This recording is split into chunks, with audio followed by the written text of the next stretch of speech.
మళ్ళీ ఆంధ్రాలో కూడా మనల్ని గుర్తించుకోవడానికి బతకడానికి ఒక అవకాశం ఇచ్చారు చంద్రబాబు గారు అయితే. అది నాకు చాలా సంతోషంగా ఉంది. మొత్తానికి అసలు కలుస్తారో లేదో అని టెన్షన్తో ఉన్నాను. ఎందుకంటే సీఎం గారిని కలవడానికి ఒక ఆర్డినరీ అమ్మాయికి సాధ్యం కాదు. కానీ నా తండ్రిలాగా ఆయన పిలిచి నా బిడ్డని ఆశీర్వదించారు. అది నాకు చాలా సంతోషంగా ఉంది. మేము వైసీపీ గవర్నమెంట్లో కోల్పోయిన దానికి ఏం చేయలేము. కానీ ఆయన ఆర్థికంగా మాకు ఆదుకోవడానికి 5 లక్షలు ఇస్తానన్నారు. పాపకి పెన్షన్ తిరిగి ఇప్పిస్తా అన్నారు. 10,000 ఆ పెన్షన్ ఇప్పిస్తా అన్నారు. అది చాలా సంతోషం. చాలా చాలా చాలా థ్యాంక్ యూ సార్. అలాగే కోర్టు కేసులు కూడా నాకు ఇమ్మీడియట్గా నాకు సాల్వ్ చేపిస్తానని అన్నారు. ఆ లీగల్ సెల్ ద్వారా నాకు మాట్లాడిస్తానన్నారు. అది చాలా సంతోషం సార్. నెక్స్ట్ అలాగే నేను ఒక చిన్న జాబ్ పిల్లకి ఏమన్నా ఇవ్వమంటే అది కూడా మాట్లాడతానన్నారు. నాకు అంతే చాలా. ఇంకా నాకేమీ పాపకి స్పైనల్ కార్డ్ ఇంజ్యూరీ అండి.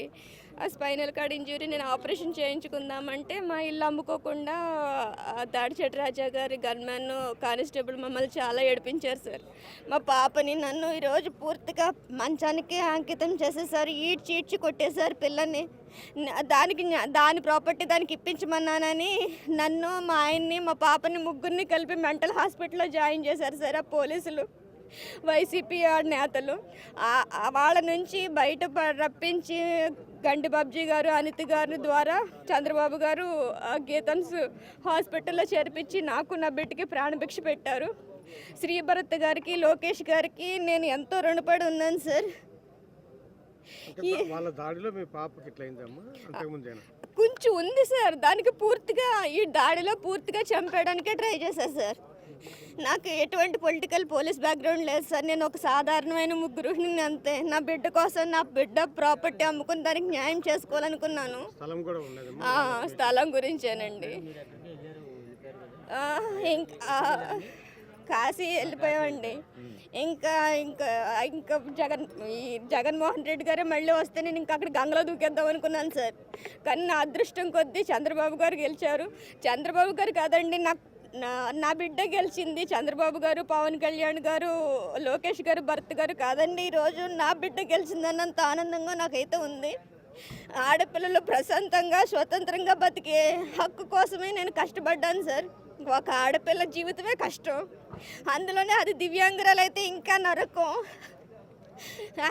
దాని ప్రాపర్టీ దాన్ని చీల్చేయడానికి, దాన్ని పూర్తిగా చంపేయడానికి ప్రయత్నాలు చేశారు సార్ మా బావగారు. ఈ కానిస్టేబుల్ సోమశేఖర్, మా బావగారు సోమశేఖర్ అండి. ఆయనకి అసలు నిర్దాక్షిణ్యంగా నా భర్తకి కొడుకులు లేకపోతే ఆయన కొడుకు ఎలా వెళ్ళిపోద్దండి. కేవలం ఈ కానిస్టేబుల్ అండ చూసుకుని ఆయన కూడా కొడుపూడి సూర్యనారాయణరావు గారు అండ చూసుకుని సోమశేఖర్, భరత్ కూడా ఇలాగే ఏడిపించారు సార్. నా బిడ్డని చంపడానికి అన్ని రకాలుగా ప్రయత్నాలు చేశారు.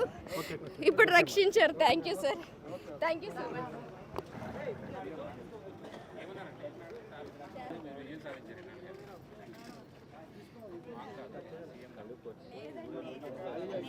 నేను నా బిడ్డ ప్రాణాలతో వాళ్ళకి నేను ఎంతో లేదంటే నేను ఎక్కడో మారుమూల ఒక మీడియా అందరూ కాదు. ముఖ్యంగా ఈటీవీకి వచ్చారు. ఈటీవీ వెంకటరమణ గారు,